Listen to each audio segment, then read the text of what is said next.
आज principal fundamental principles of organic chemistry है।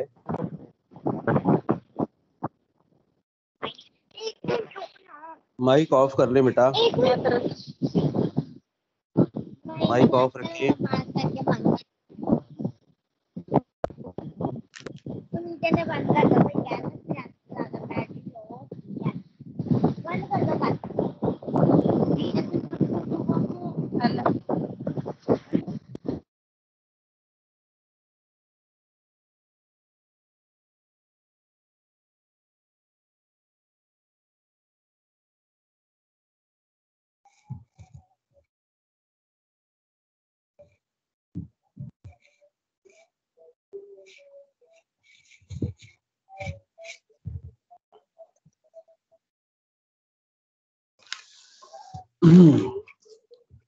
इस यूनिट में बेसिकली दो मेन टॉपिक्स डिस्कस किए गए हैं। Classification of organic compounds and isomerism.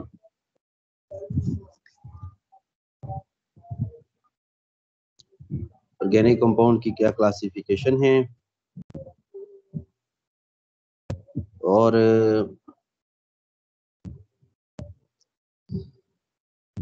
Isomerism.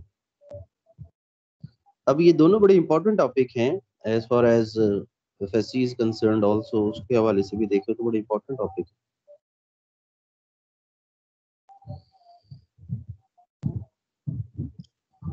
Already हम लोगों ने ये यूनिट डिस्कस किया है, लेकिन हम फिर उसको रिवाइज करेंगे।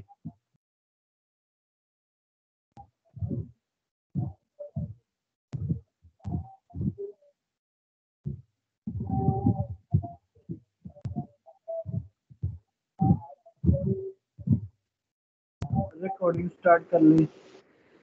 जी जी, रिकॉर्डिंग स्टार्ट है।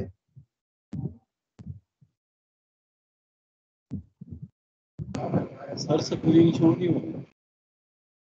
हाँ जी हाँ जी, अभी मैंने स्क्रीन शो नहीं की बेटा, अभी हम करते हैं स्क्रीन शो।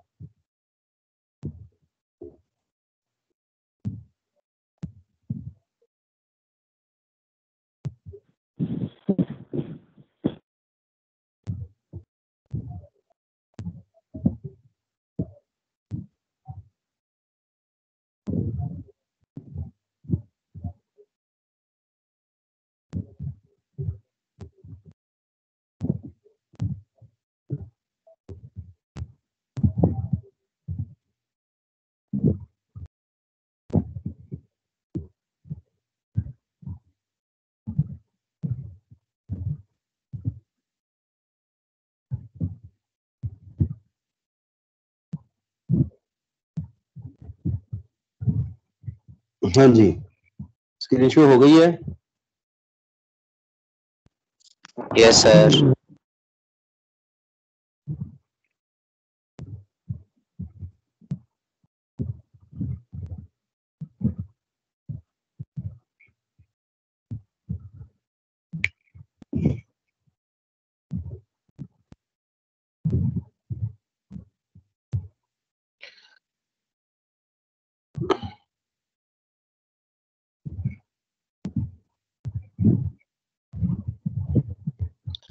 ये देखें कि आइसोमरिज्म, पहले हम जरा आइसोमरिज्म डिस्कस करेंगे टॉपिक को, और उसके बाद फिर हम डिस्कस करेंगे क्लासिफिकेशन। माइक ऑफ रखें बेटा, माइक ऑफ रखें। इस प्रॉब्लम में न डालें मुझे कि मैं आप लोगों के माइक ही ऑफ करता रहूं। आइसोमरिज्म दो किस्म का, स्ट्रक्चरल आइसोमरिज्म और स्टीरियो आइसोमरिज्म। ठीक है, स्ट्रक्चरल आइसोमरिज्म उसमें क्या है, स्ट्रक्चरल फॉर्मूला डिफरेंट, ठीक है, मॉलिक्यूलर फॉर्मूला सेम। वो जो स्ट्रक्चरल फॉर्मूला डिफरेंट होता है वो क्या डिफरेंट होता है, बॉन्डिंग डिफरेंट होती है। ब्रैकेट में लिखा हुआ है बॉन्डिंग डिफरेंट, कनेक्टिविटी डिफरेंट। और जो स्टीरियो आइसोमरिज्म है वो दो किस्म का है, ज्योमेट्रिक आइसोमरिज्म और ऑप्टिकल ज्योमेट्रिक और ऑप्टिकल, ये सिर्फ वो दो टाइप्स लिए हैं जिनसे हमारा वास्ता है। वैसे कन्फर्मेशनल और कॉन्फ़िगरेशनल होता है।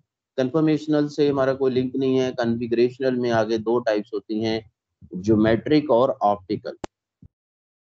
ज्योमेट्रिक आइसोमरिज्म इससे स्ट्रॉन्ग आइसोमरिज्म है, जो हमारा टॉपिक है मेन, ठीक है। और ऑप्टिकल आइसोमरिज्म का मैंने कुछ हवाला दिया यहाँ पे कि ऑप्टिकल आइसोमरिज्म क्या होता है। ये उन कंपाउंड्स में होता है जिनमें एटलीस्ट एक कायरल कार्बन होती है, एटलीस्ट एक कायरल कार्बन। और chiral carbon you can see, आप देख सकते हैं यहाँ पे वाज़े तौर पर। यहाँ पर मैंने एग्जांपल दी है एलानीन की। Alanine, alanine is what, alanine is an amino acid, ठीक है। एलानीन एक अमाइनो एसिड है बेटा, ठीक। तो आप उसमें देखें कि सेंट्रल कार्बन क्या है। सेंट्रल कार्बन sp3 हाइब्रिडाइज्ड है, इसके 4 सिंगल कोवलेंट बॉन्ड्स हैं और इसके इर्द गिर्द चारों एटम या ग्रुप ऑफ एटम जो अटैच्ड है, they are different. Such carbon is called chiral carbon. तो जिस कंपाउंड में कायरल कार्बन होगी वो कंपाउंड ऑप्टिकली एक्टिव होगा और वो ऑप्टिकल आइसोमरिज्म शो करेगा। और लेफ्ट साइड पे मॉलिक्यूलर फार्मूला कंपाउंड का है C2H6O, C2H6O। जबकि इसका स्ट्रक्चरल फार्मूले दो बने हुए हैं, एक डाइमिथाइल ईथर और एक अल्कोहल का है एथेनॉल। अल्कोहल में एक कंपाउंड है एथेनॉल। से क्या मतलब है? ऑप्टिकली एक्टिव कंपाउंड वो होते हैं जब उनके ऊपर प्लेन पोलराइज लाइट हिट करती है तो वो उसको क्लॉकवाइज या एंटी क्लॉकवाइज रोटेट कर देते हैं। अगर वो क्लॉकवाइज रोटेट कर दे तो वो डेक्स्ट्रो रोटेटरी कहलाते हैं, और अगर वो एंटी क्लॉकवाइज रोटेट कर दे तो उन्हें लीवो रोटेटरी कहते हैं। ये होते हैं optically active compounds.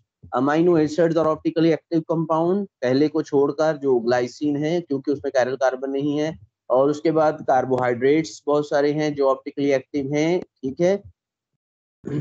Optically active होने के लिए मैंने बताया निशानी कायरल कार्बन होना, एटलीस्ट एक कायरल कार्बन होना जरूरी है। जो स्ट्रक्चरल आइसोमरिज्म है उसको आपको बता रहा था कि स्ट्रक्चरल आइसोमरिज्म में क्या होता है। स्ट्रक्चरल आइसोमरिज्म में इनफैक्ट बॉन्डिंग चेंज, बॉन्डिंग बदल ठीक है। अब डाइमिथाइल ईथर है और एथेनॉल है, दोनों का मॉलिक्यूलर फॉर्मूला सेम है लेकिन कनेक्टिविटी डिफरेंट है। अब इनकी जो टाइप्स हैं, जो स्ट्रक्चरल आइसोमरिज्म की टाइप्स हैं, आप देखें लेफ्ट स्क्रीन की लेफ्ट साइड पे टाइप्स लिखी हैं। Chain isomerism, position isomerism, functional group isomerism, metamerism, tautomerism, ring chain isomerism, ठीक है। Chain, position, functional group, metamerism, tautomerism and ring chain isomerism, ये क्या है? दीज आर स्ट्रक्चरल आइसोमर्स, ये स्ट्रक्चरल आइसोमर्स। और अब मैंने यहाँ पे एक डिफरेंस क्रिएट किया है समझाने के लिए आप लोगों को, वो ये कि स्टीरियो और स्ट्रक्चरल में क्या फर्क होता है। स्ट्रक्चरल के अंदर कनेक्टिविटी चेंज हो जाती है लेकिन स्टीरियो में कनेक्टिविटी या बॉन्डिंग चेंज नहीं होती। देखें एलानीन के मैंने दो स्ट्रक्चर ड्रॉ किए हैं राइट साइड पे, देखिए। एक ऊपर एलानीन है जिसके ब्रैकेट में प्लस लिखा है साथ, और एक नीचे एलानीन है जिसके आगे ब्रैकेट में माइनस लिखा है। ऊपर वाले को डेक्स्ट्रो लिखा है, नीचे वाले को लीवो लिखा है। अब ये दो आइसोमर्स हैं। अब इन दोनों आइसोमर्स का अगर आप स्ट्रक्चर को देखें गौर से तो आप देखेंगे कि इसमें किसी की भी बॉन्डिंग नहीं बदली, सिर्फ स्पेस में पोजीशन बदल गई है। ऊपर वाले स्ट्रक्चर में मिथाइल राइट और कार्बोक्सिल जो है ना वो मिथाइल लेफ्ट और कार्बोक्सिल राइट साइड पे है, और नीचे जो है वो कार्बोक्सिल लेफ्ट हो गया और मिथाइल राइट साइड पे हो गया। ठीक हो गया। तो अब जो स्टीरियो होते हैं या ज्योमेट्रिक आइसोमरिज्म होते हैं या ऑप्टिकल आइसोमरिज्म होते हैं, उनमें बॉन्डिंग चेंज नहीं होती। क्या चेंज होती है उनमें?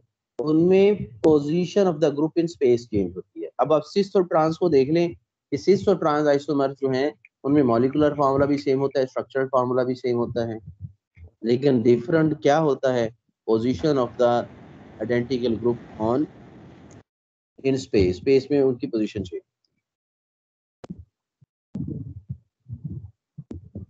ये आगे स्टीरियो की डिटेल क्लासिफिकेशन भी लिखी है। स्टीरियो की डिटेल क्लासिफिकेशन में कन्फर्मेशनल, उसमें आगे क्रॉस लगा दिया कि इसका हमारे साथ लिंक नहीं है। उसके बाद दूसरी स्कीमेंट टाइप है कॉन्फ़िगरेशनल, उसमें आगे ज्योमेट्रिक और ऑप्टिकल।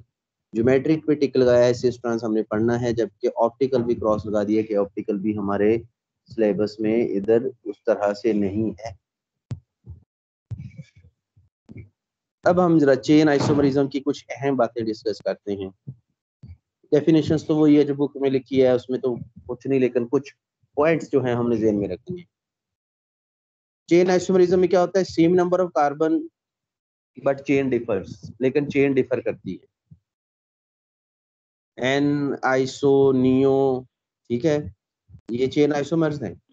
जब आप किसी कंपाउंड के एन आइसो और नियो पढ़ रहे हैं ना, मसलन पेंटेन, पेंटेन है, n pentane, iso pentane, neo pentane, ये क्या है?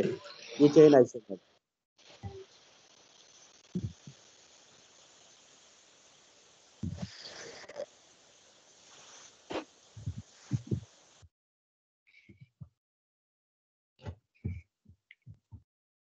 और number of chain isomers directly relate करते हैं number of carbon, number of carbon के साथ। जितने कार्बन ज्यादा, चेन आइसोमर्स उतने ही ज्यादा। उसके बाद भी एक और चीज भी देखें कि shown by all aliphatic organic compounds, ये चीज इंपॉर्टेंट है याद रखने वाली कि ये जो चेन आइसोमरिज्म होता है, ये तमाम ओपन चेन कंपाउंड शो करते हैं। सिर्फ इनका ताल्लुक ये नहीं कि अल्केन्स ही शो करते हैं, जितने भी ओपन चेन है they will show chain isomerism.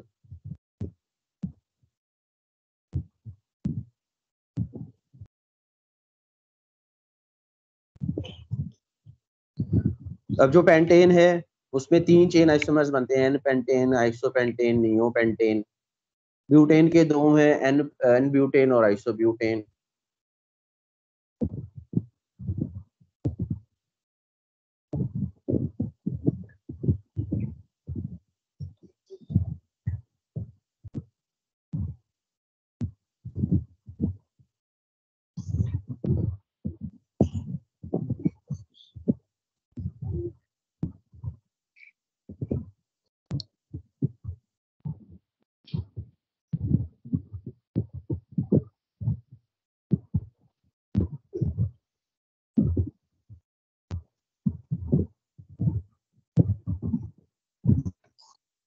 दूसरे नंबर पर है position isomerism.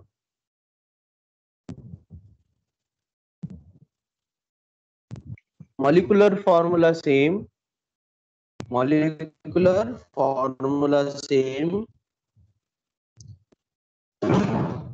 but different position of the functional group.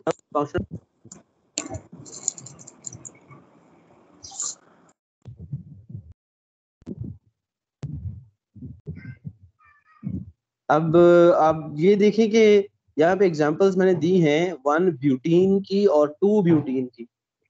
1 butene में डबल बॉन्ड पहली पोजीशन पर है, 2 ब्यूटीन में डबल बॉन्ड सेकंड पोजीशन पर है। Double bond is the functional group.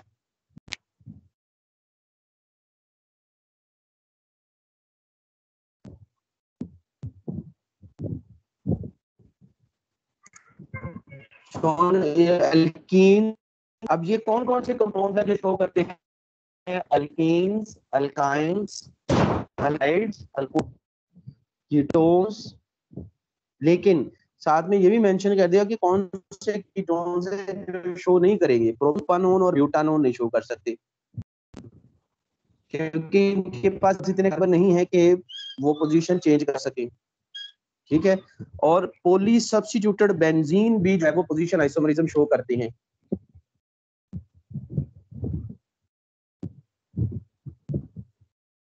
Poly substituted benzene भी पोजीशन आइसोमरिज्म शो करते हैं।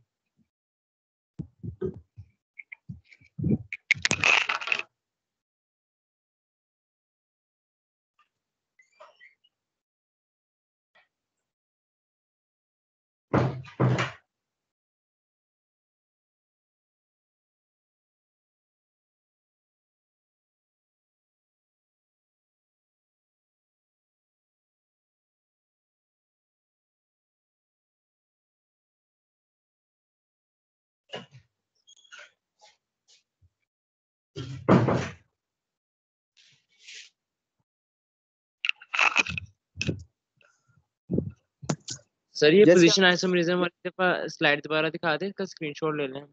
ये देखिए, ये आपके सामने आ गई है।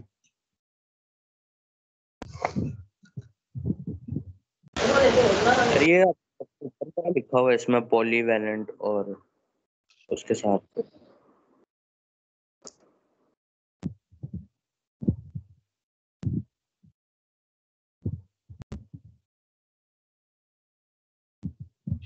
अच्छा, ये पोजीशन आइसोमरिज्म के लिए ना एक कंफ्यूजन ये बच्चों को आती है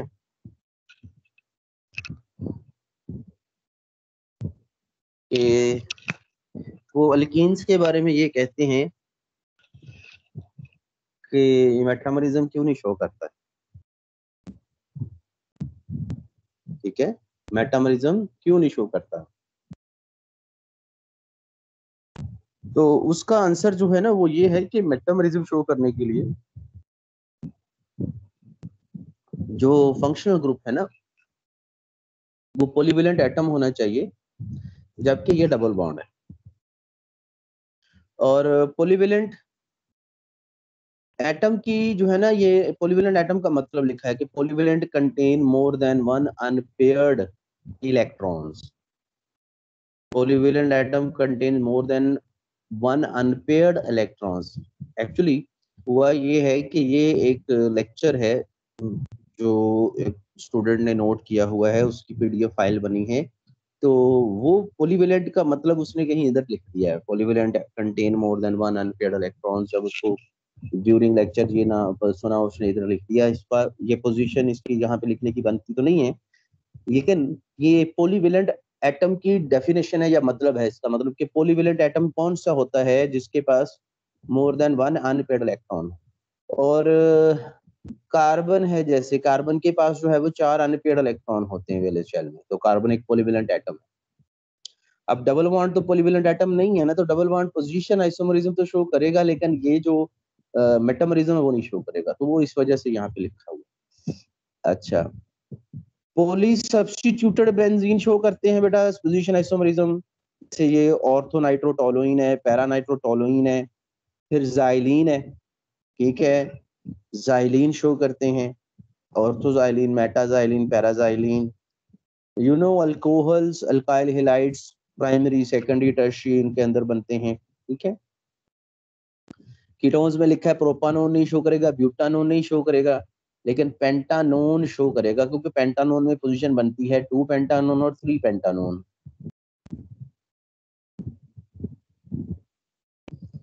functional group isomerism, molecular formula same but different functional group.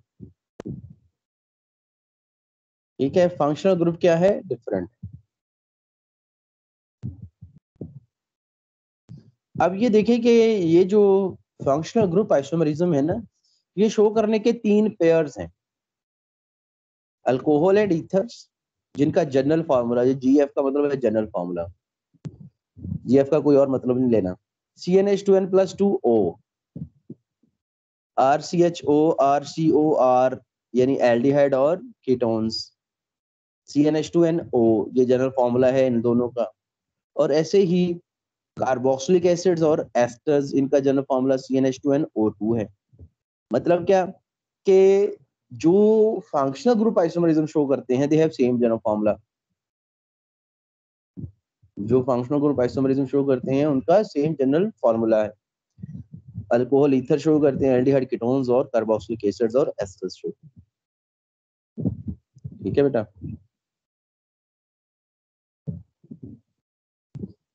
C2H6O, अभी जो शुरू में एग्जांपल थी वो फंक्शनल ग्रुप आइसोमरिज्म ही एग्जांपल थी। Dimethyl ether, ethyl alcohol.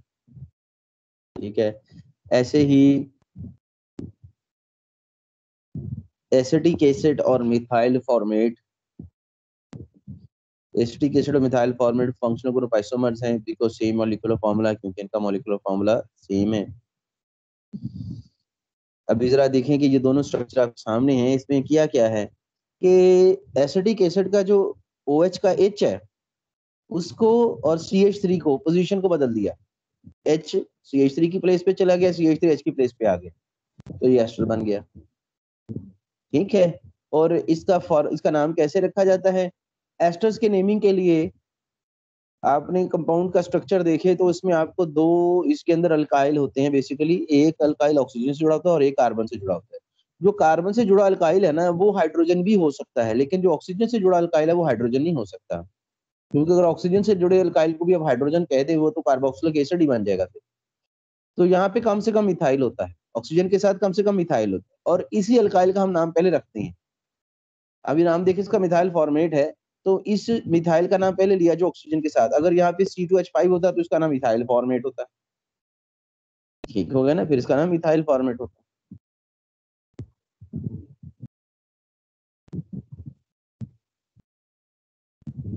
हाँ जी, मेटामरिज्म है unequal distribution of carbon atom on either sides of the functional group. ठीक है बेटा, और कौन से कंपाउंड ये शो करते हैं मेटामरिज्म? ईथर्स, कीटोन्स, एस्टर्स और डाई अल्काइल एमाइंस। ये डाई इथाइल एमाइन लिखा है, ये नहीं सही, डाई इथाइल एमाइन नहीं, डाई अल्काइल एमाइंस। अभी आपके सामने शेयर हो जाती है स्क्रीन।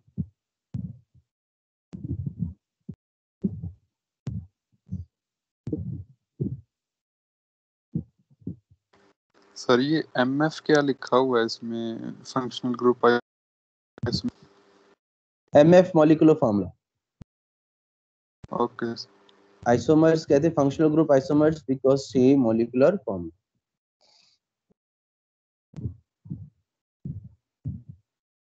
अभी आपके सामने ये बेटा स्लाइड शो हो गई है मेटामरिज्म की। आप देख सकते हैं कि मेटामर्स जो होते हैं ना वो कौन से कंपाउंड है जो मेटामरिज्म शो करते हैं। मेटामरिज्म में मॉलिक्यूलर फार्मूला सेम होता है, लेकिन फंक्शनल ग्रुप की दोनों साइड पे नंबर ऑफ कार्बन जो है उनकी अनइक्वल डिस्ट्रीब्यूशन होती है। अल्कोहल ईथर्स शो करते हैं, मेटामरिज्म ईथर्स शो करते हैं, कीटोन्स शो करते हैं, एस्टर्स शो करते हैं, और डाई अल्काइल एमाइन्स। ये ब्रैकेट में लिखा है डाई इथाइल एमाइन नहीं, डाई इथाइल एमाइन नहीं, die alkyl amines, die alkyl amines. अब वो डाई इथाइल एमाइन भी हो सकता है, डाई प्रोपाइल एमाइन भी हो सकते हैं, इथाइल प्रोपाइल एमाइन भी हो सकता है। ठीक है, इसको हम जो है डाई अल्काइल एमाइन्स को हम सेकेंडरी एमाइन्स भी कहते हैं।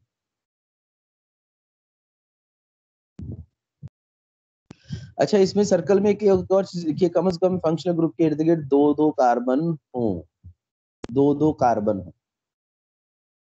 मतलब आप देखिए ना कि CH3OCH3 है, डाइमिथाइल ईथर, कहने को तो ये ईथर है, क्या ये मेटामरिज्म शो कर सकता है? नो, मेटामरिज्म नहीं शो कर सकता, क्योंकि आप दो ऑक्सीजन जो सेंट्रल ग्रुप फंक्शनल ग्रुप है उसके इर्द एक एक कार्बन है, आप उसका कोई और आइसोमर बना ही नहीं सकते।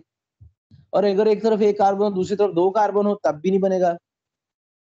हाँ, दोनों तरफ अगर दो दो कार्बन होंगे तो फिर उसका बन सकता है कि आप दोनों तरफ में से एक तरफ से कार्बन को किसी दूसरी तरफ ले जाकर एक तरफ एक कार्बन कर दें, एक तरफ तीन कार्बन कर दें, तो फिर बनेगा। अच्छा, अब हमने पोजीशन आइसोमरिज्म भी पढ़ लिया और अभी मेटामरिज्म भी पढ़ रहे हैं। इन दोनों की एग्जांपल्स के अंदर आपको एक एग्जांपल कॉमन मिल रही है, वो है कीटोन्स। कीटोन्स ये वाहद है, ये वाहद कैटेगरी है जो दोनों ही आइसोमरिज्म शो करती है, पोजीशन आइसोमरिज्म भी और मेटामरिज्म। वरना आपको पोजीशन आइसोमरिज्म वाले मेटामरिज्म में नहीं मिल रहे हैं।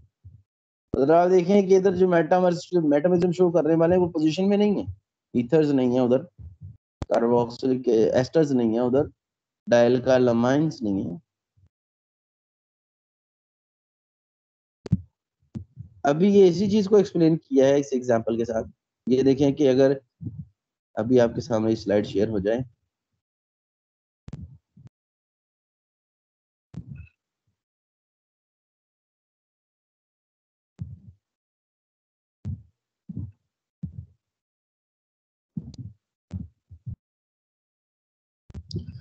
देखिए बेटा, सेंट्रल एटम ऑक्सीजन के लिए एक एक CH3 है, नो, एक तरफ दो CH3 है तब भी नहीं, और जब दोनों तरफ दो दो कार्बन हो गए तो वहां पे हमने टिक लगाया है कि ये मेटामरिज्म शो कर। और आगे नीचे लिखा भी है कि only ketone show both metamerism and position acid. और अल्कीन्स के बारे में स्पेशल लिख भी दिया है कि alkenes not show metamerism but show position acid. Alkyne metamerism नहीं शो करते, position acid show.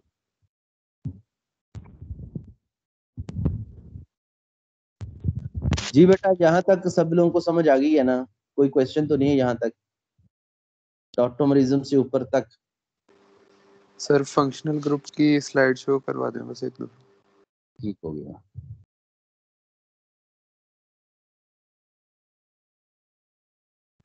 Metamerism show करने के लिए आपने कौन सी कंडीशन बताई थी?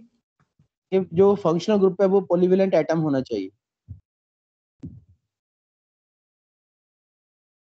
और पॉलीवेलेंट एटम वो होता है जिसके वैलेंस शेल में कम से कम 2 या 2 से ज्यादा अनपेयर्ड इलेक्ट्रॉन। फिर ये स्टीरियो की टाइप का जी बेटा, क्या दोबारा बता दूं? सर वो कीटोन्स जो बहुत शो करते हैं समझ नहीं लग रही। देखो ना, कीटोन्स में जो फंक्शनल ग्रुप का सेंट्रल एटम है वो कार्बन है, ईथर में ऑक्सीजन है। अब जरा समझना इस बात को, ठीक है? ईथर मेटामरिज्म तो शो करते लेकिन पोजीशन नहीं शो करते। अब वो पोजीशन क्यों नहीं शो करते ईथर? इसलिए क्योंकि उसका जो फंक्शनल ग्रुप ऑक्सीजन है ना, हम उसको पोजीशन नहीं देते, हम उसको नंबर नहीं देते, नंबर कार्बन को दिया जाता है। जबकि कीटोन का जो फंक्शनल ग्रुप है उसका सेंट्रल एटम कार्बन है और वो चेन में आ जाए तो हम उसको नंबर देते हैं। तो पोजीशन आइसोमरिज्म के लिए जरूरी है कि फंक्शनल ग्रुप है उसका सेंट्रल एटम कार्बन होना चाहिए, वो कीटोन में है, वो ईथर में नहीं है, वो अल्कीन्स में नहीं है। अब ये ईथर अल्कीन्स जो है, ठीक है, ये दोनों आइसोमरिज्म नहीं शो कर सकते।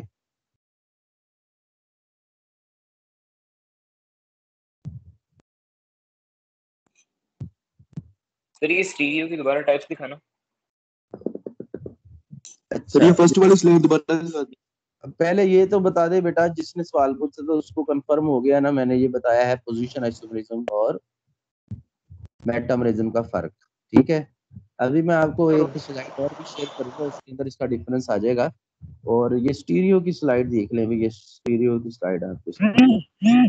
सर आपने ईथर का क्या बताया, वो पोजीशन में नहीं कर सकता और मेटामरिज्म में नहीं? नहीं बेटा, मेटामरिज्म तो करता है, पोजीशन नहीं कर सकता। ओके। ये ले बेटा, स्टीरियो की टाइप्स हैं ये, कन्फर्मेशनल, कॉन्फ़िगरेशनल, और कॉन्फ़िगरेशन में ज्योमेट्रिक और ऑप्टिकल, और ज्योमेट्रिक में सिस्टम। अभी आ जाएगी आपके सामने ये स्टीरियो की स्लाइड, मेरा ख्याल अभी आपके सामने फंक्शनल ग्रुप वाली स्लाइड।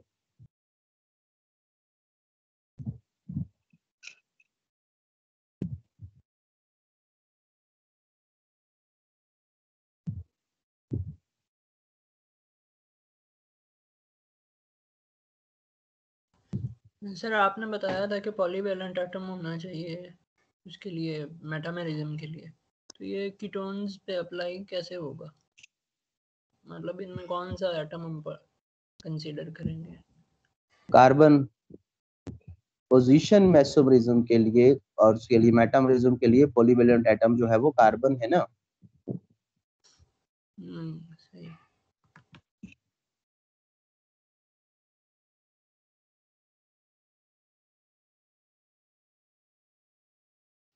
सर जो चेन में कार्बोनाइल कार्बन होगा वो वाला? हाँ जी, बिल्कुल बिल्कुल वही है।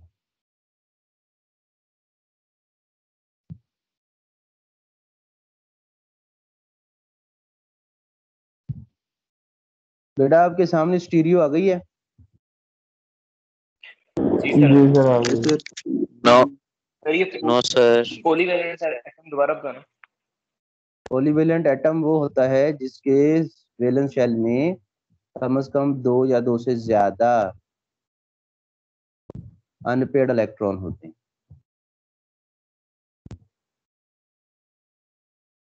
2 या 2 से ज्यादा अनपेयर्ड इलेक्ट्रॉन होते हैं।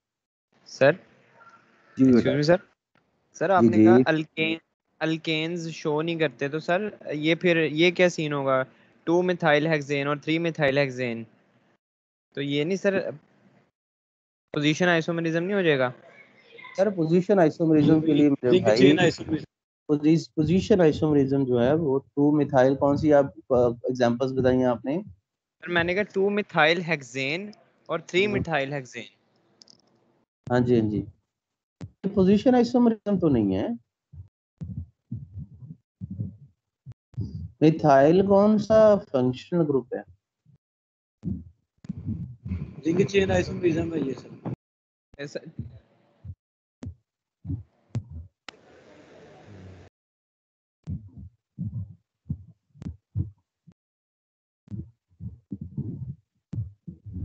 ये आपने किन दो आइसोमरिज्म का कहा था कि सेंट्रल एटम कार्बन होना चाहिए, एक मेटामरिज्म और एक पोजीशन?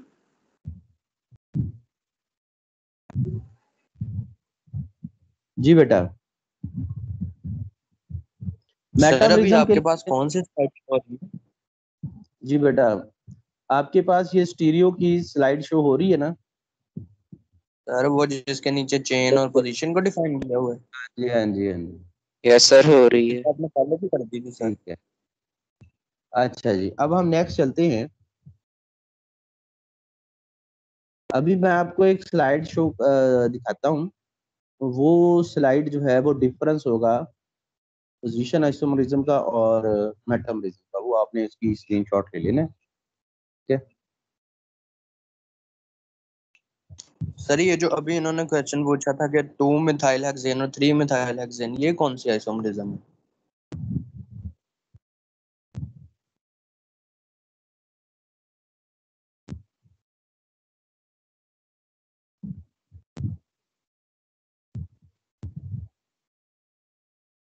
सर चेन आइसोमरिज्म बनेगा।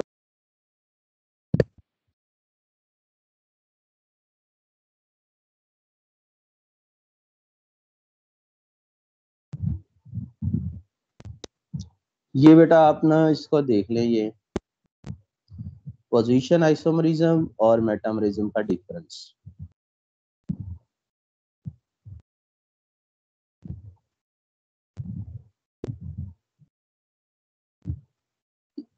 ये देख लें, आपके सामने ये स्क्रीन शेयर हो गई है।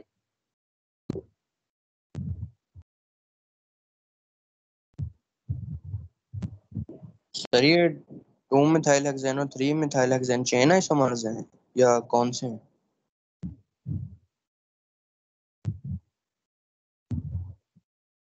टू मिथाइल हेक्सेन और और 3 मिथाइल हेक्सेन चेन आइसोमर्स होंगे? नहीं नहीं, चेन तो सेम है। फिर ये कौन से आइसोमर्स हैं? चेन की लेंथ तो इनके अंदर बराबर है, सेम है। तो ये दूसरा जो है ना वो चेन आइसोमर्स नहीं होते। चेन आइसोमर में जो है वो कार्बन की चेन लेंथ वेरी कर जाती है, ठीक है ना? और पोजीशन आइसोमरिज्म, इस हवाले से तो हम इनको पोजीशन आइसोमरिज्म कह सकते हैं क्योंकि इनमें कार्बन जो ब्रांच है उसकी पोजीशन चेंज है, ठीक है? मिथाइल ग्रुप जो है उसकी पोजीशन चेंज है, लेकिन मिथाइल ग्रुप जो है वो फंक्शनल ग्रुप नहीं होता।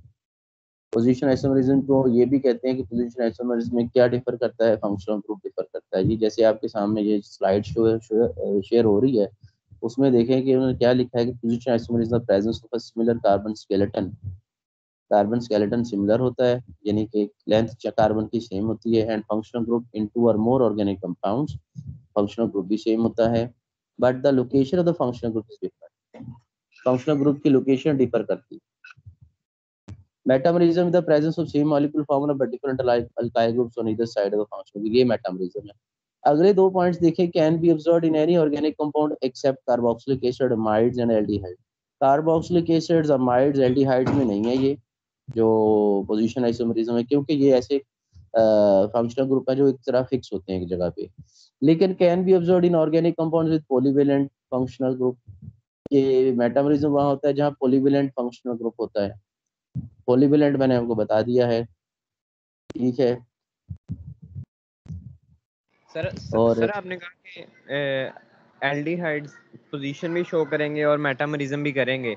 सर इनकी एग्जांपल एल्डिहाइड नहीं शो करते, कीटोन, सॉरी सर, मेटामरिज्म नहीं शो।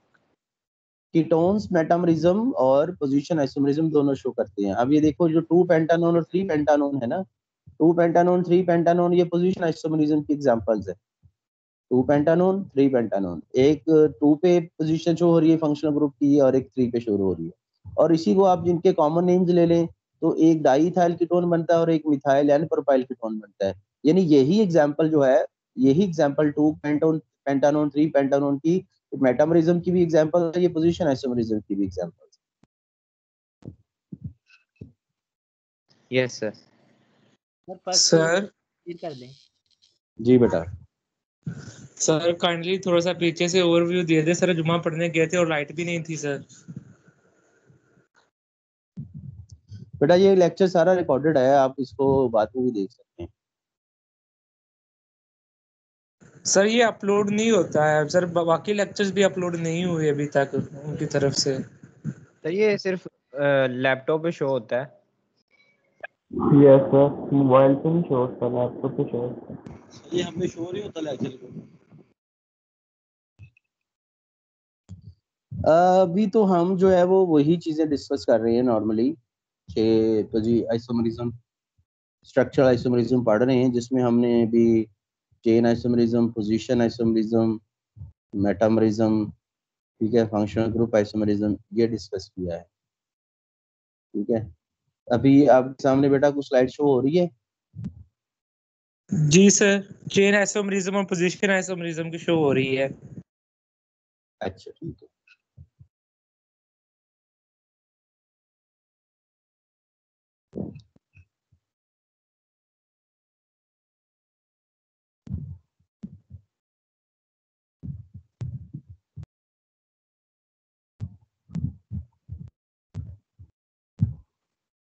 जी बेटा, अब आ जाते हैं टॉटमरिज्म।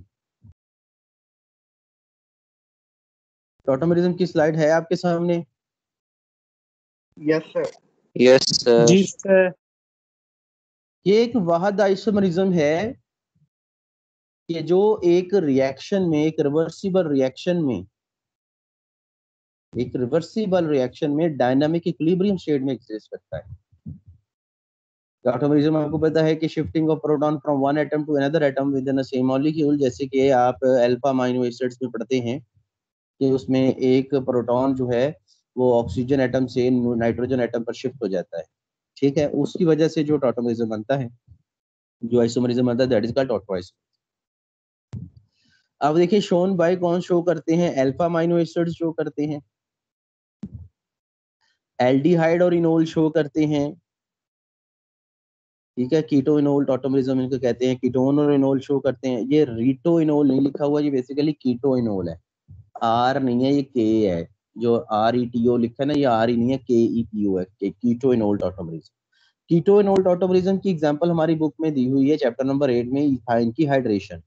जब आप इथाइन की हाइड्रेशन करते हैं तो पहले इनोल बनता है और इनोल फौरन टॉटोमराइज करके एस्टल्डिहाइड में चला जाता है। वो जो एग्जांपल है वो भी टॉटमरिज्म की एग्जांपल है और उसे कीटो इनोल टॉटमरिज्म कहते हैं।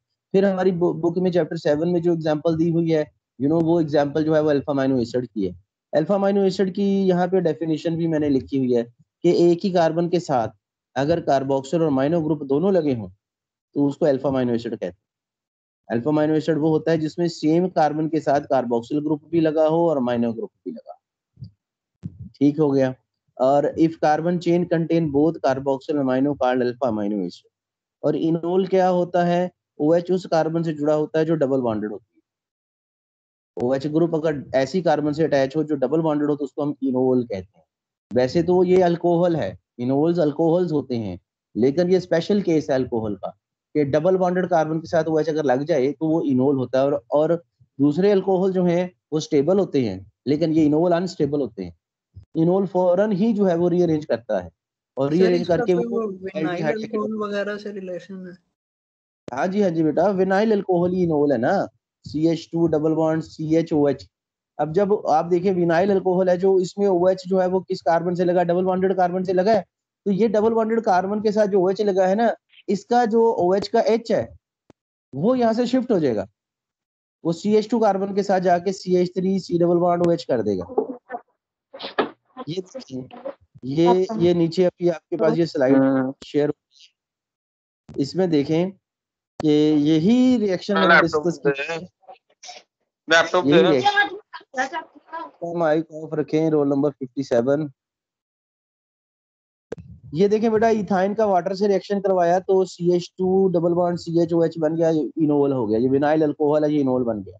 फिर आगे फौरन ही वहां देखें ऑक्सीजन जो है, वहां का जो बॉन्ड है ऑक्सीजन हाइड्रोजन का, वो carbon to carbon double bond में शिफ्ट हो रहा है, और हाइड्रोजन जाकर किसके साथ जुड़ गई, CH2 कार्बन के साथ, और वो CH3 हो गई, जो CH3 हो गई। ये टॉटोमरिज्म है, ये दोनों टॉटोमर्स हैं। अल्फा अमीनो एसिड भी टॉटोमरिज्म शो करते हैं, ठीक हो गया। एल्डिहाइड और इनोल्स भी शो करते हैं। अब यहाँ भी ये देख लें कि आपके सामने जो रिएक्शन लिखा हुआ है, और रिएक्शन में दोनों एरो साइंस जो है ना, वो उनमें जो है बनाए हुए हैं डायनामिक इक्विलिब्रियम में। So it's the only isomerism which exist in a dynamic equilibrium state in a reversible reaction. अच्छा सर, मैंने ये पूछना था कि इनोल्स जो होते हैं ये पूरी फैमिली है कोई, या बस? हाँ जी बेटा, इनोल्स जो हैं, इनोल्स उन कंपाउंड्स को कहते हैं जिनमें डबल बॉन्डेड कार्बन के साथ OH लग गया। बहुत सारे कंपाउंड हो सकते हैं, और ये एलिफेटिक भी होते हैं और एरोमेटिक भी होते हैं। इनको सिर्फ इनोल ही कहेंगे या कोई और भी इनका मतलब? नहीं बेटा, ये देखो, ये बेसिकली क्या है, ये अल्कीनोल है, अल्कीनोल। एक तो हम पढ़ते हैं ना अल्कानोल, इसका पूरा नाम अल्कीनोल है, ठीक है। इसका जो है ना शॉर्ट करके इनोल लिखा है। इसकी एरोमेटिक फॉर्म भी होती है, और इसका एरोमेटिक कंपाउंड बड़ा कॉमन कंपाउंड है फिनोल। सही। फिनोल का पीएच निकाल के देखो तो क्या पीछे रह जाता है, इनोल ही रह जाता है, ठीक है। फिनोल इसकी एरोमेटिक फॉर्म है। और एलिफेटिक जो इनोल्स होते हैं, एलिफेटिक इनोल्स, वो अनस्टेबल होते हैं, और वो आगे एल्डिहाइड और कीटोन में चले जाते हैं, ज्यादा उधर चले जाते हैं, शिफ्ट हो जाते हैं, फॉरवर्ड ज्यादा रिएक्शन होता है। लेकिन जो एरोमेटिक कीटोन्स होते हैं, इनोल्स होते हैं, वो स्टेबल होते हैं। जैसे फिनोल हाईली स्टेबल है, वो टॉटोमराइज नहीं करता।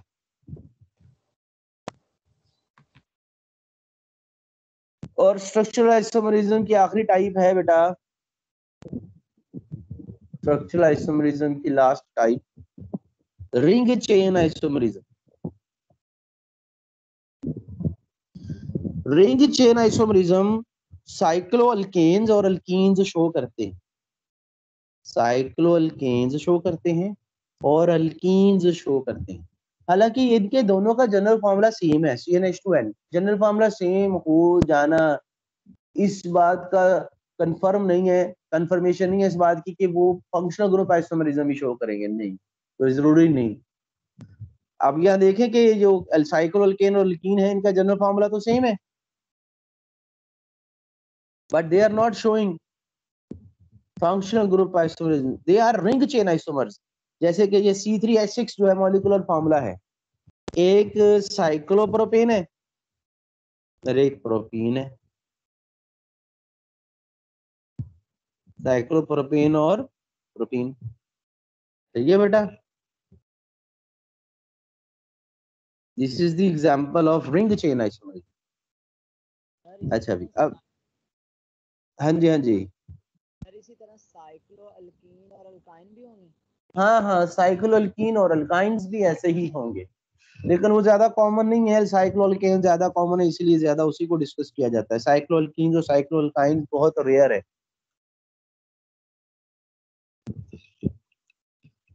ज्योमेट्रिक आइसोमरिज्म, सिग्मा बॉन्ड में फ्री रोटेशन होती है, तो वहां ज्योमेट्रिक आइसोमरिज्म नहीं है, इसलिए अल्केन्स में ज्योमेट्रिक आइसोमरिज्म नहीं है। अब अल्केन में सारे सिग्मा बॉन्ड है, कार्बन कार्बन, तो वहां फ्री रोटेशन है। तो जहां रोटेशन, फ्री रोटेशन होगी, जहां पर कार्बन एटम अपने एक्सिस पे रोटेट कर रहे होंगे, तो वहां तो ज्योमेट्रिक आइसोमरिज्म पॉसिबल नहीं है। हाँ, ज्योमेट्रिक आइसोमरिज्म कहाँ पॉसिबल होता है? ज्योमेट्रिक आइसोमरिज्म पॉसिबल होता है जहां पे पाई बॉन्ड आ जाए और रिस्ट्रिक्टेड रोटेशन हो जाए, जहां पे कार्बन एटम अपनी पोजीशन पर फिक्स हो जाए और उनकी रोटेशन रिस्ट्रिक्ट हो जाए, तो वहां ज्योमेट्रिक आइसोमरिज्म होता है। और ज्योमेट्रिक आइसोमरिज्म की क्या कंडीशंस हैं? Number 1, carbon carbon double bond होना चाहिए। नंबर 2, डबल बॉन्डेड कार्बन के साथ डिफरेंट ग्रुप या डिफरेंट एटम्स या ग्रुप ऑफ एटम अटैच होने चाहिए, जैसे ये डबल बॉन्डेड कार्बन के साथ ए और बी लगे हैं, डिफरेंट है। तो ये दो कंडीशन है। तीसरा राइट साइड पे लिखा है कि अगर ऐसा हो कि एक ही कार्बन पर दो सेम एटम्स या ग्रुप ऑफ एटम लग जाए तो वहां ज्योमेट्रिक आइसोमरिज्म पॉसिबल नहीं है, क्रॉस लगाया हुआ। सर स्लाइड चेंज कर दे। स्लाइड चेंज तो कर दी, आपके सामने शो नहीं हो रही, अभी आ जाती है यार, अभी आ जाती है। सर असल में आपका आगे सर। हाँ, आपका नेट स्लो है इसलिए जो है ना वहाँ पे देर से आती है। हाँ जी बेटा, क्या कह रहे हैं? सर अल्कीन्स ही सिर्फ फिर तो शो करते हैं ये। हाँ, अब जरा मैंने देख लिया, यहाँ पे लिखा भी हुआ है कि ज्योमेट्रिक आइसोमरिज्म कौन से कंपाउंड शो करते हैं। बेटा ज्योमेट्रिक आइसोमरिज्म शो करने के लिए सिर्फ अल्कीन्स होना शर्त नहीं है। कंडीशंस में हमने जो है ना वो कार्बन कार्बन डबल बॉन्ड और उसके नीचे जो लिखा है ना उसमें देखें कि लिखा है डबल बॉन्डेड कार्बन के साथ जो है वो डिफरेंट ग्रुप ऑफ एटम्स लगे होने चाहिए। अब वो फेमेरिक एसिड और मेलिक एसिड जो है ये एक दूसरे के सिस ट्रांस आइसोमर्स हैं, फेमेरिक एसिड और मेलिक एसिड। हालांकि वो अल्कीन नहीं है, वो कार्बोक्सिलिक एसिड है, अनसैचुरेटेड कार्बोक्सिलिक एसिड है, पर वो सिस ट्रांस आइसोमरिज्म शो कर रहे हैं।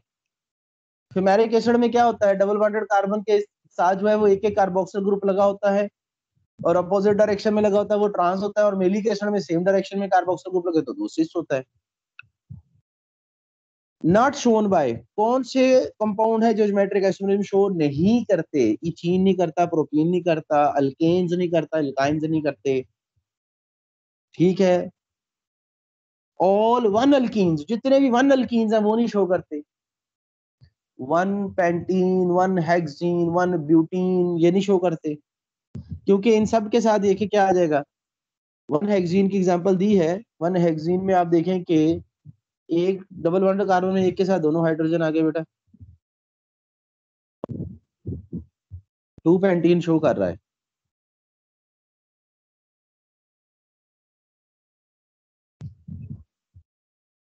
अभी स्लाइड आपके सामने शेयर हो जाएगी, क्योंकि आप लोगों की तरफ स्पीड बहुत स्लो आ रही है नेट की, तो इस वजह से जरा देर से स्लाइड्स आपके सामने शो हो रही है।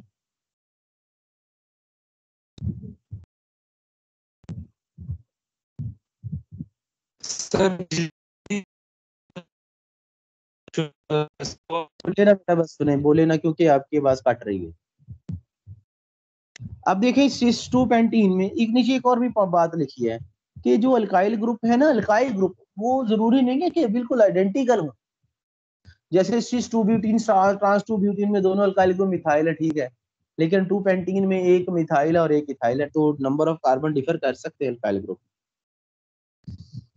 ये टू पेंटीन सिस फॉर्म में है। अभी ये देखें, ये मैं जिसकी बात कर रहा था, लकीली उसकी एग्जांपल आगे आ गई है। अभी आपके सामने स्क्रीन शेयर हो जाएगी, अभी आप देख लेंगे।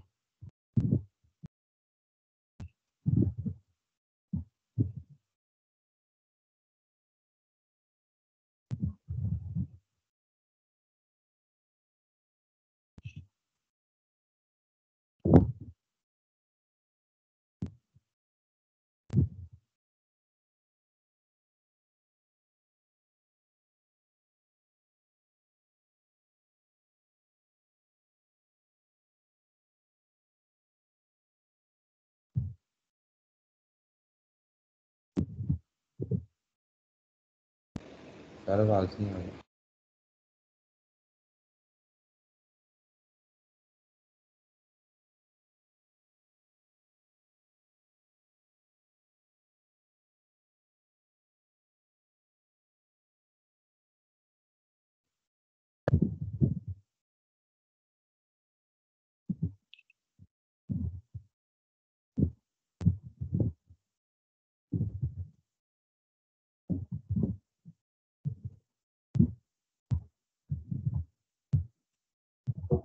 देखिए भाई, ये आपके सामने स्क्रीन आ गई है।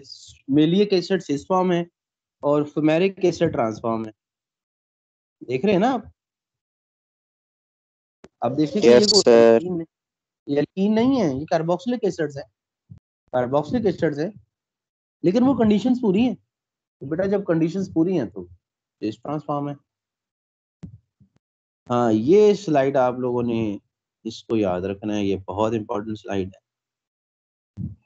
इसका स्क्रीनशॉट ले लें, मोबाइल में भी ले लें, अपने दिल में भी ले लें, अपने दिमाग में भी ले लें, ठीक है। ये सिस ट्रांस आइसोमरिज्म की जो है ना वो प्रॉपर्टीज का एक डिफरेंस लिखा है मैंने। सिस अनसिमेट्रिकल होते हैं, ट्रांससिमेट्रिकल होते हैं। अनसिमेट्रिकल कैसे? एक साइड भारी है, दूसरी साइड हल्की है, एक साइड पे दोनों बल्की ग्रुप लगे हैं, दूसरी साइड पे दोनों लाइटर ग्रुप लगे हैं, लेकिन ट्रांस में दोनों साइडों पे जो है वो बल्कीनेस और लाइटनेस एक जैसी है, दोनों तरफ बराबर है, इस वजह से वो सिमेट्रिकल है। जहाँ सिमेट्री होती है वहाँ मेल्टिंग पॉइंट हाई होता है, और जहाँ अनसिमेट्री होती है वहाँ मेल्टिंग पॉइंट लो होता है।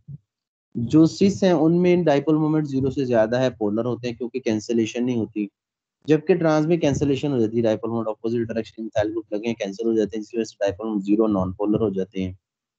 और जब पोलैरिटी बढ़ती है तो बॉइलिंग पॉइंट बढ़ता है, सिस का बॉइलिंग पॉइंट ज्यादा है, ट्रांस का बॉइलिंग पॉइंट कम है। ठीक हो गया। सिस लेस स्टेबल है, ट्रांस मोर स्टेबल है। और इसकी स्टेबिलिटी की लेस होने की प्रूफ क्या है? सिस की जो मोलर हीट ऑफ कंबशन है वो हायर होती है और ट्रांस की उससे कंपैरेटिवली लोअर होती है। जिसकी molar heat of combustion high हो उसकी स्टेबिलिटी कम होती है। सिस लेस अबंडेंट है और ट्रांस मोर अबंडेंट है।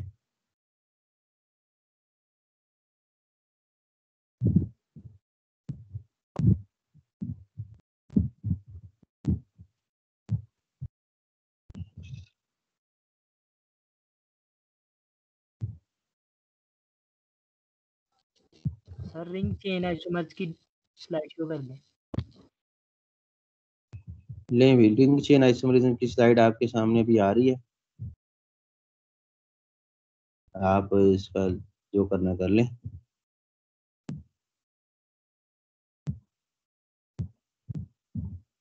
सर इसको ट्रांसफर भी कर दे सर, उसका भी स्क्रीनशॉट लेना है।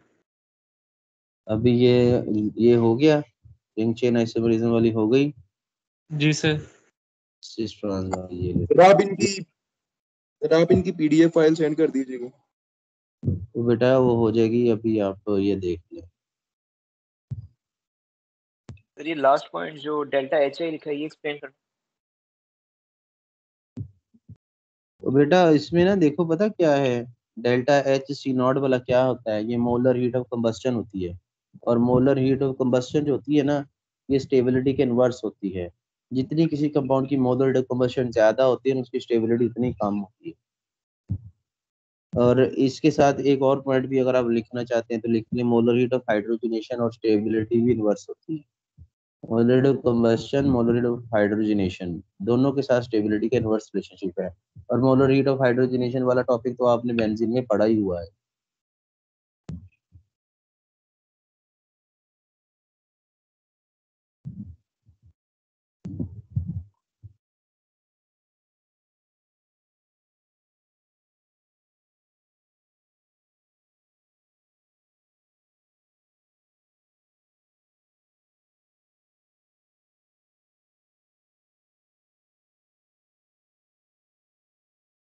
सर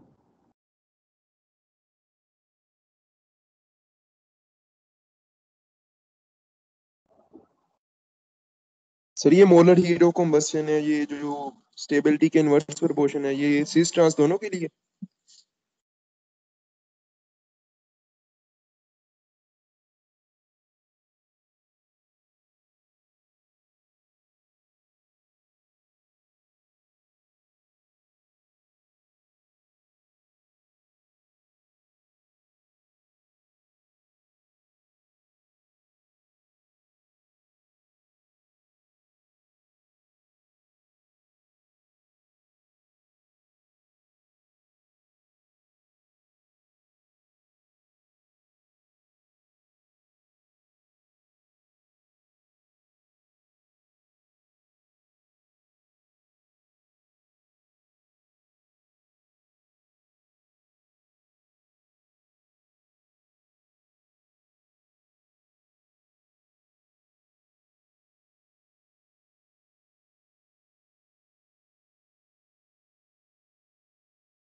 जी बेटा, क्लासिफिकेशन ऑफ ऑर्गेनिक कंपाउंड्स की स्लाइड आपके सामने है।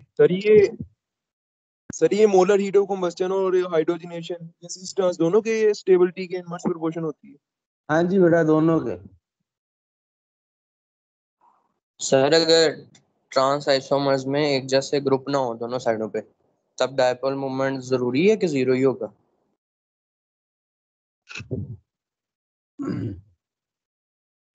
जो ट्रांस होता है ना बेटा, वो दो किस्म का होता है। आगे फर्दर ट्रांस की क्लासिफिकेशन की बात करने लगा हूं मैं further. Symmetrical trans and symmetrical trans.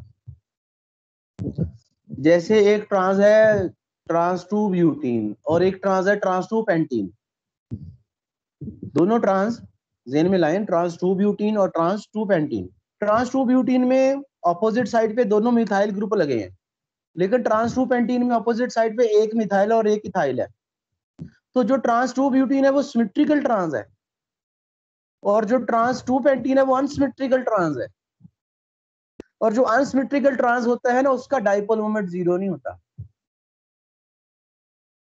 लेकिन हम उनकी बात नहीं करते। तो उसका डाइपोल मोमेंट जीरो से ज्यादा होगा, क्योंकि उसमें डिफरेंट अल्काइल ग्रुप लगे।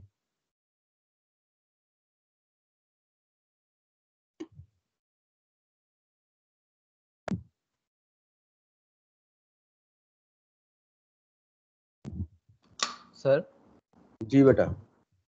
सर अगर हमारे पास एक कंपाउंड आता है जिस तरह 1 ब्रोमो 2 क्लोरोप्रोपीन, तो वो कहते हैं कि ये ट्रांस है, सिंस है, तो कैसे बताएंगे इसका? 1 ब्रोमो 2 क्लोरो प्रोपीन। हाँ, 1 ब्रोमो, 1 पे ब्रोमो लगा हुआ है, 2 पे क्लोरो लगा हुआ है, प्रोटीन है, तो ये ज्योमेट्रिक आइसोमरिज्म शो करेगा। क्योंकि 1 पे तो प्रोटीन में 2 हाइड्रोजन होते हैं, लेकिन अब 1 पे एक ब्रोमीन भी लग गया और 2 पे क्लोरो लग गया और 2 के साथ एक मिथाइल भी है। बाकी आप सर ये बताना कि होगा या ट्रांस होगा सर? बेटा ये क्वेश्चन होगा, अगर इस तरह का आएगा, ये क्वेश्चन सिर्फ ये पूछा जाएगा कि ज्योमेट्रिक आइसोमरिज्म शो करेगा या नहीं करेगा। बाकी इसका स्ट्रक्चर पूछ के जो है वो स्ट्रक्चर देके वो पूछेंगे कि ये सिस है या ट्रांस है। तो सिस और ट्रांस इसका फैसला आपने ब्रोमो और क्लोरो से करना है। अगर ब्रोमो और क्लोरो दोनों एक डायरेक्शन में तो सिस, अगर वो अपोजिट डायरेक्शन में तो ट्रांस।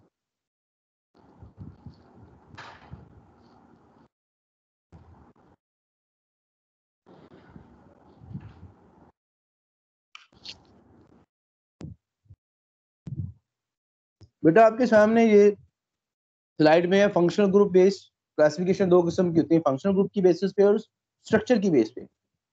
फंक्शनल ग्रुप की बेसिस पे हम हाइड्रोकार्बन्स और डेरिवेटिव्स डिस्कस करते हैं, और स्ट्रक्चर की बेस पे ओपन चेन है, क्लोज चेन है।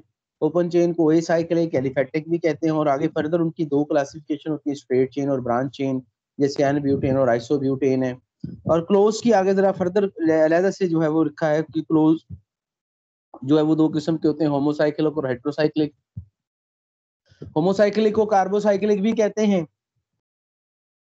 ठीक है। और उसमें फर्दर टाइप्स हैं एलिसाइक्लिक और एरोमेटिक की,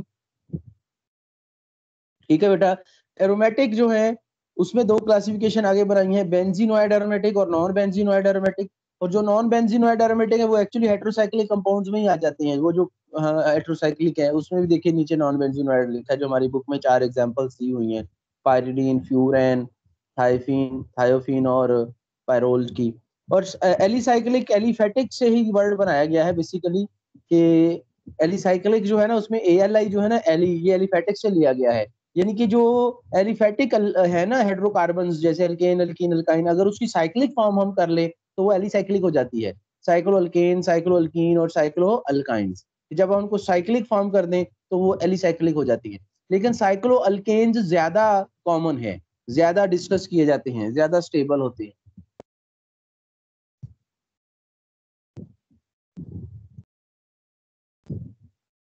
आगे बेंजीनोइड जो एरोमेटिक है उनकी क्लासिफिकेशन हमारी बुक में दी हुई है, मोनोसाइक्लिक और पॉलीसाइक्लिक।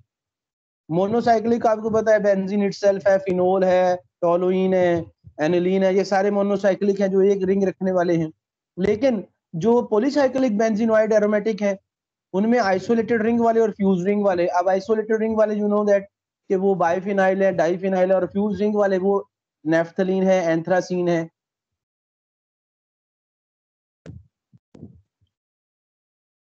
ये एरोमेटिसिटी का क्राइटेरिया भी है। सर ये स्लाइड थोड़ी देर और शोर कर दें।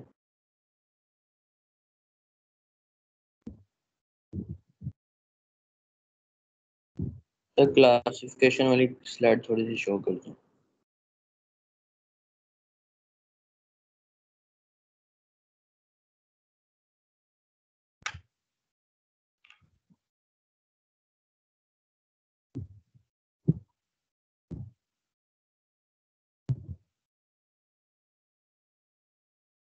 अगर किसी को कोई रह गया ना तो ये फाइल मैं उधर अपने वॉल पे शेयर कर दूंगा, वहां से आप इसको डाउनलोड कर लेना। सर जी बहुत अच्छा हो गया ये वाला तो। क्या सर आप अपलोड कर देंगे? ऐसे तो रैंडमली स्क्रीनशॉट लिए हुए हैं, ऐसे तो फिर वो टॉपिक किसी तरतीब नहीं होगी। बस आपने तैयार कर लेना, आपने याद कर लेना, असल काम ये है। बस इसी से खुश ना हो जाना कि बस इंशाल्लाह मेरे सर। सारा आ गया इसमें, तो बहुत अच्छा सर हो गया, बहुत अच्छे तो है। सर टेस्ट कर लें।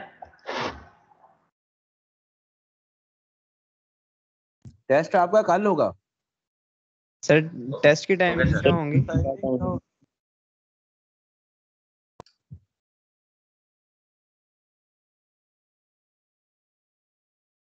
बेटा आप पहले ये देखिए क्राइटेरिया ऑफ एरोमेटिसिटी में क्या मैंने चीजें लिखी हैं। Cyclic, planar, every ring atom sp2 होना चाहिए, कंजुगेशन होनी चाहिए, डिलोकलाइजेशन ऑफ इलेक्ट्रॉन्स रिंग में हो।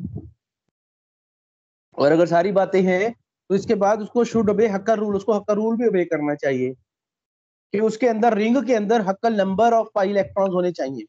और हक्कल नंबर कैसे निकालते हैं? हक्कल नंबर निकालने का ये फार्मूला है 4n+2 is equal to pi electrons. N की वैल्यू 0 से शुरू करें, 0 1 2 3 लगा लगा के आप इसको फार्मूले को हल करके उसका सोल्यूशन निकालें, तो जो नंबर आएगा उसे हक्कल नंबर कहते हैं। बस जब आप एन की वैल्यू 0 लगाएंगे, एन की वैल्यू आप 0 लगाएंगे तो आंसर आएगा 2। ठीक हो गया। एन की वैल्यू 0 लगाएंगे, आंसर 2 आएगा, 2 इज हक्कल नंबर। एन की वैल्यू 1 लगाएंगे, आंसर 6 आएगा, 6 इज हक्कल नंबर।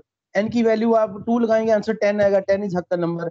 अब ये 2 6 10 जिनका डिफरेंस ऑफ 4 है, जिन रिंग के अंदर, जिन रिंग्स के अंदर 2 6 10 पाई इलेक्ट्रॉन्स होंगे वो एरोमेटिक होंगे।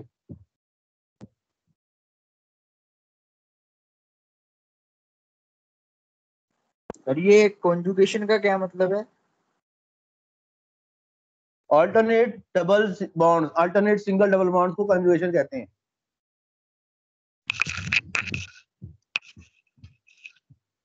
ये डिफरेंस ऑफ 4 वाला दोबारा बता दें। सर एन रिप्रेजेंट किस चीज को कर रहा है? एन बेटा जैसे एक नंबर होता है उसको रिप्रेजेंट करता है, इंटीजर को रिप्रेजेंट करता है।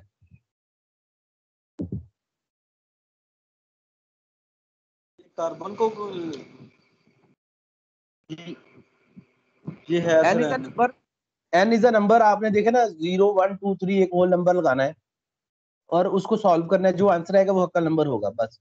और जिस कंपाउंड के अंदर, जिस रिंग के अंदर हक्कल नंबर के बराबर पाई इलेक्ट्रॉन्स होंगे वो एरोमेटिक होगा। और अगर हक्कल नंबर के बराबर पाई इलेक्ट्रॉन नहीं है, चाहे वो बाकी सारी कंडीशन पूरी करे, लेकिन वो एरोमेटिक नहीं होता।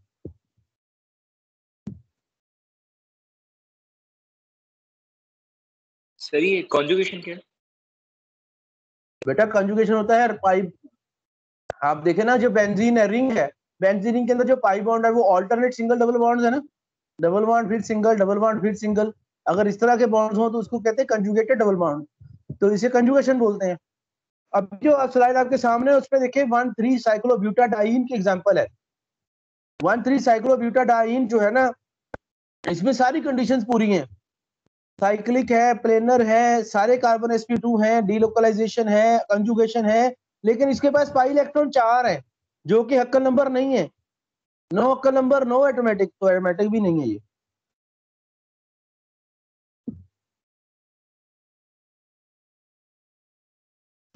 सर ये एन की वैल्यू कैसे पता चलेगी क्या लगानी है?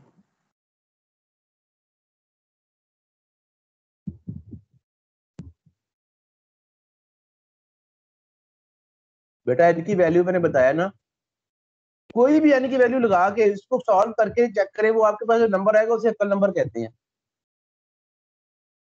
0 लगा के, 1 लगा के, 2 लगा के, 3 लगा के, ये आप नंबर लगा के इनकी वैल्यू, इसको सोल्यूशन निकालते जाएं। 2, 6, 10, 14, 18 आपके पास आंसर आएंगे, ये सारे अक्कल नंबर होंगे।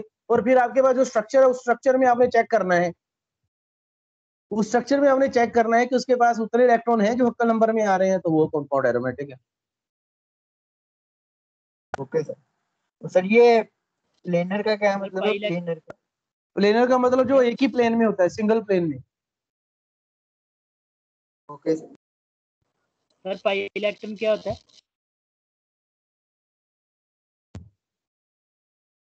बेटा ये आंसर देने से पहले जरा मुझे अपना नाम बता दो प्लीज।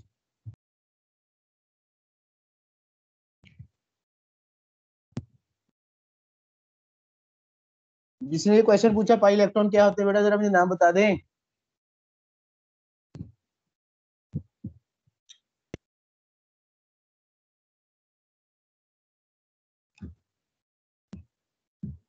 किधर गया भाई? सर दौड़ गया। गायब हो गया, गायब हो गया सर। सर आपने बच्चा डरा दिया है। जी गायब, क्वेश्चन ही ऐसा था, गायब डरा दिया आपने, गायब हो गए। नेपाल चला गया लगता है। नहीं मैंने तो भाई कुछ नहीं जुम्मा बताया, मैं पढ़ने तो चले गया अरे एक बच्चा कम हो गया क्लास नहीं नहीं ऐसी बात नहीं, उसका क्वेश्चन बड़ा अच्छा था, मैंने कहा जरा उससे पूछो, इतना अच्छा क्वेश्चन किया है। खैर फिर भी मैं उसको बता देता हूँ। पाई इलेक्ट्रॉन्स क्या होते हैं बेटा, दो एटम से दरमियान अगर डबल बॉन्ड आपको नजर आए ना, उसमें एक बॉन्ड सिग्मा होता है, दूसरा बॉन्ड पाई होता है। ठीक हो गया? और दोनों बनाते हम एक ही तरह के हैं, बस हमें अंडरस्टूड है कि एक डबल है, डबल बॉन्ड में एक सिग्मा और एक पाई है। और जो पाई बॉन्ड आपने जो भी मान ली, ऊपर वाला मान लें या नीचे वाला मान लें, उस पाई बॉन्ड के जो 2 इलेक्ट्रॉन उन्हें पाई इलेक्ट्रॉन्स कहते हैं। अब बेंजीन के अंदर आपको 3 डबल बॉन्ड मिलते हैं, तो 3 पाई इलेक्ट्रॉन पेयर्स हैं, यानी टोटल 6 पाई इलेक्ट्रॉन हैं।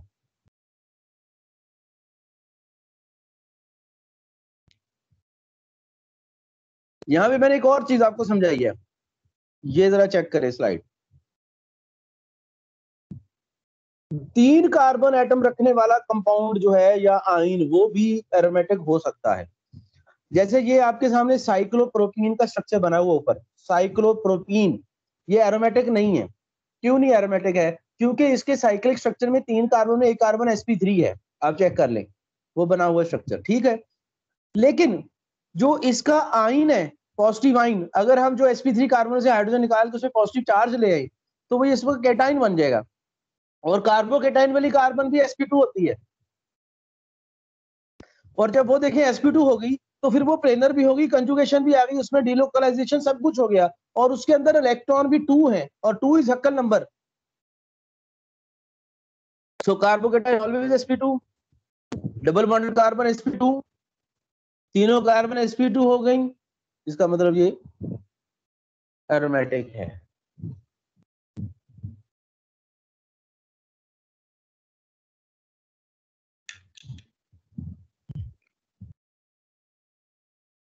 सर हम हक्कल नंबर ऐसे निकाल लें, ये फॉर्मूला के बजाय 2 से शुरू करके आगे 4 ऐड करते हैं।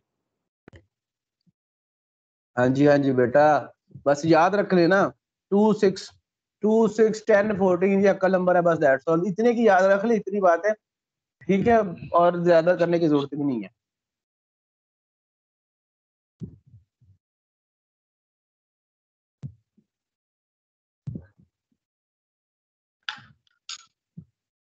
सचिन थक गए हैं अब हम।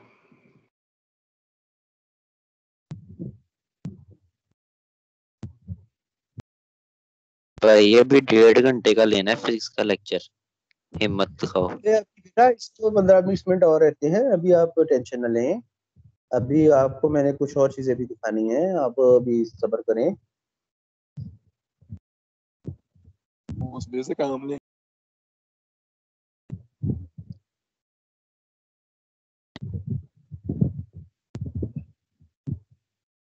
ये कुछ स्लाइडें हैं आपके सामने मैंने शेयर करनी है।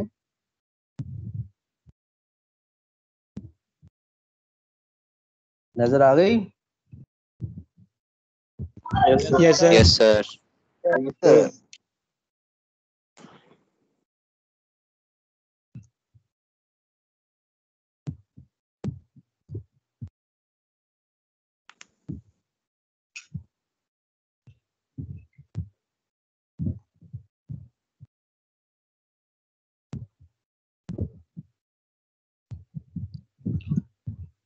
एक और स्लाइड है, इसमें और डिटेल है।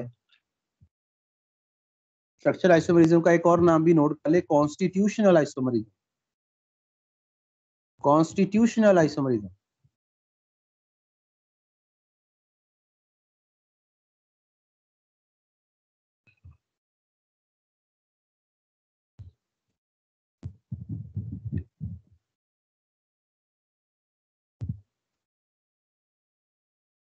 चेन आइसोमरिज्म को स्केलेटल आइसोमरिज्म भी कहते हैं। एक और नई इंफॉर्मेशन है, skeletal isomerism.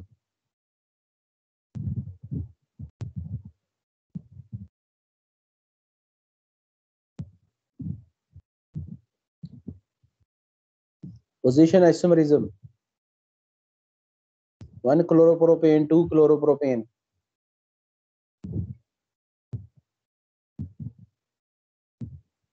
Functional group isomerism या फंक्शनल आइसोमरिज्म,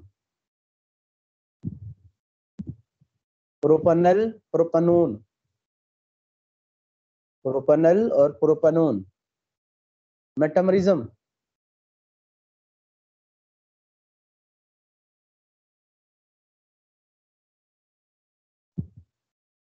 ठीक है।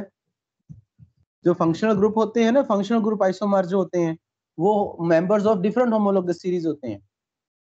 Members of different homologous series, functional group isomers. अब देखो ना, एक डाइमिथाइल ईथर है और एक एथानोल है, दो डिफरेंट है। लेकिन metamers members of same homologous series.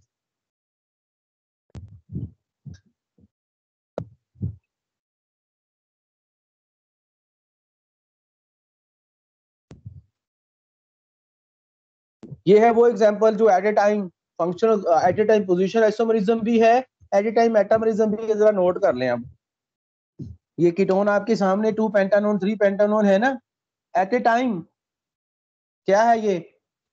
Metamerism. और फिर क्या है ये? Position isomerism.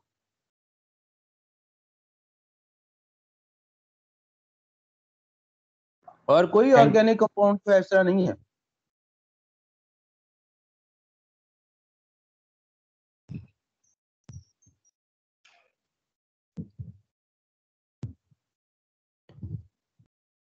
अस्सलाम वालेकुम सर। वासलाम। सर मुझे ना मेटामरिज्म में थोड़ी कंफ्यूजन हो रही है। क्या सर? सर आपने बताया कि मेटामरिज्म वो होते हैं जिनके जो फंक्शनल ग्रुप के इर्द गिर्द 4 कार्बन होते हैं। सर इससे तो सर ये दो जो तो डाई मिथाइल ईथर है सर, ये भी तो मेटामरिज्म शो करता है। Di methyl ether?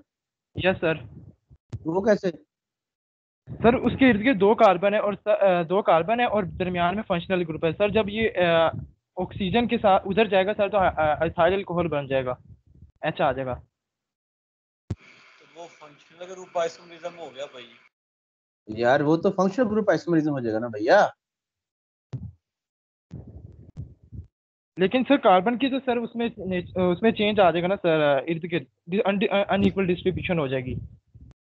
वो मेटामरिज्म में बेटा, मेटामरिज्म में जो फंक्शनल ग्रुप है ना, उसको नहीं हटाना, उसको चेंज नहीं करना, इर्द गिर्द कार्बन को चेंज करने हैं।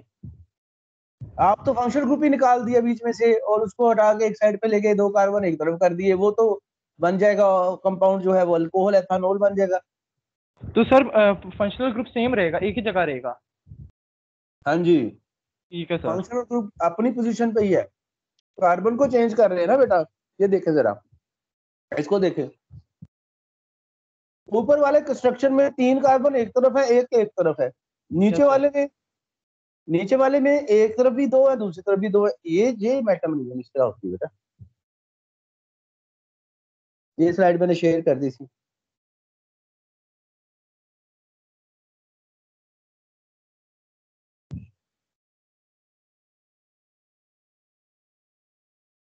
When two structure isomers are mutually interconvertible and exist in a dynamic equilibrium, they are called tautomers, and the phenomena is called tautomerism.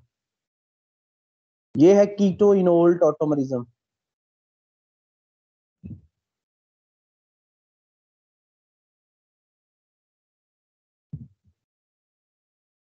Alpha hydrogen involve होती है, वो कभी ऑक्सीजन के साथ जाकर अटैच हो जाती है. ठीक हो गया. इसमें एक मिस्टेक है, वो मिस्टेक जरा मुझे बताएगा कोई.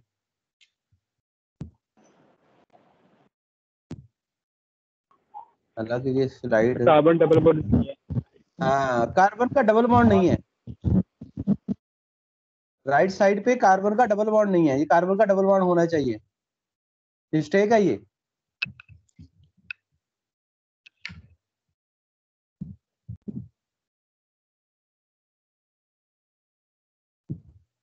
ये अल्फा अमीनो एसिड्स के अंदर टॉटोमरिज्म.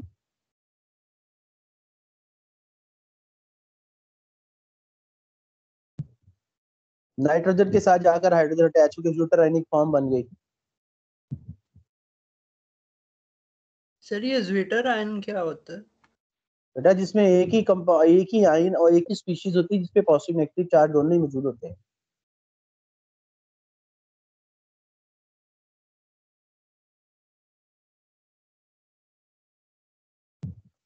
ये सिस्टर्स आइसोमरिज्म की स्लाइड है बेटा.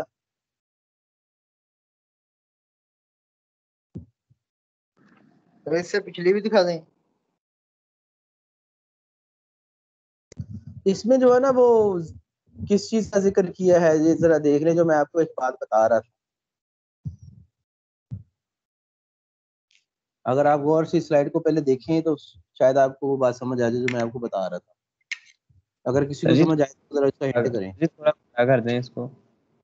हाँ हाँ, ये मैंने इधर से बड़ी कर दी है आपके सामने इसको.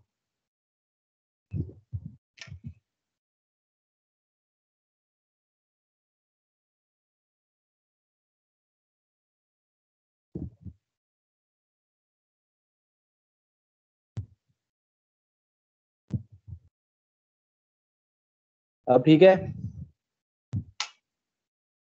जी सर. अब इसको देख लें जरा इस स्लाइड को.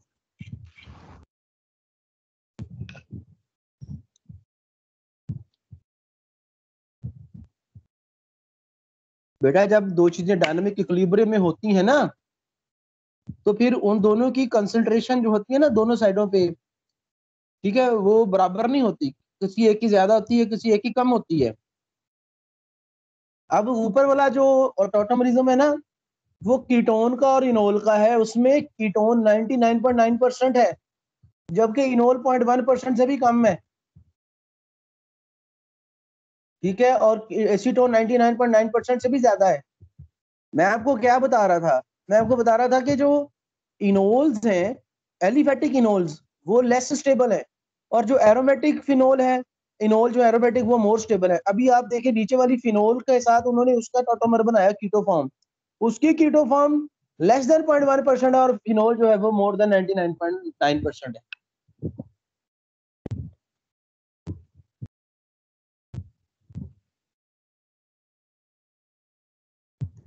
समझ लगी इस बात की? Yes sir. सर ये जो फिनोल है वो डीलोकलाइजेशन की वजह से है ना स्टेबल मोर. हाँ हाँ बिल्कुल, क्योंकि उसमें कंजुगेशन है ना, फिर इसमें डीलोकलाइजेशन हो जाती है जिसकी वजह से स्टेबिलिटी आती है.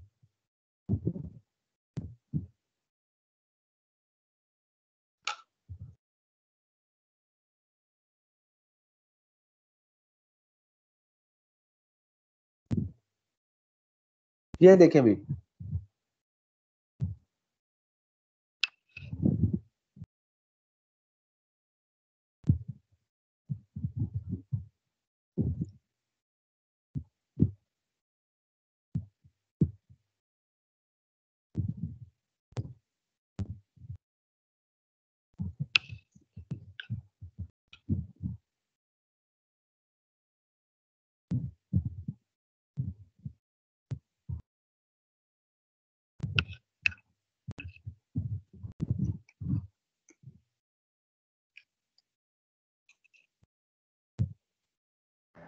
सर कल के टेस्ट का सर पैटर्न बता दें। पैटर्न बेटा उसमें क्या होना है पैटर्न? सर एमसीक्यूज की सर तादाद बता दें। सर वो मैंने उनसे पूछा था, वो कह रहे थे कि संडे सेशन वाला टेस्ट दोबारा आएगा आपको। एमसीक्यूज ही होने हैं और वो 35 एमसीक्यूज होते हैं बेटा। Thank you sir. सर सिर्फ केमिस्ट्री का 35 है ओवरऑल? ओ भाई क्या कह रहे हो? भाई एक एक एमसीक्यू आता है।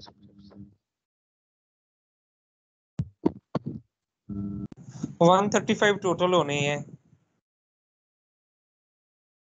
सर 2 बजे शुरू होना है।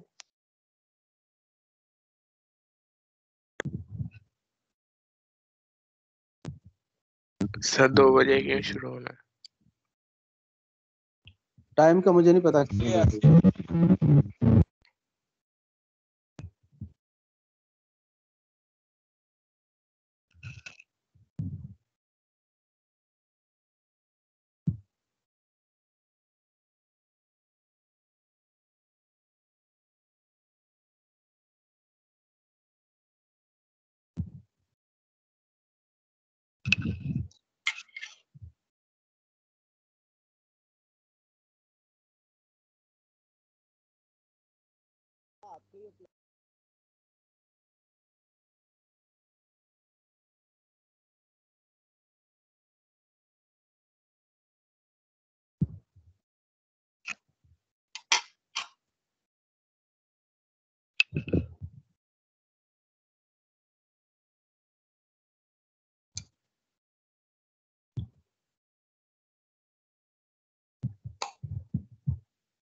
ये फॉर्मूला नहीं है जिससे पता चल जाए कि एक कंपाउंड के कितने आइसोमरिज्म हो सकते हैं। बेटा ऐसा कोई फॉर्मूला नहीं है।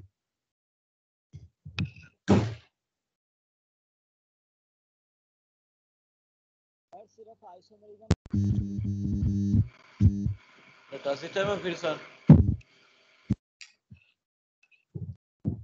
सर फाइल अपलोड कर दे।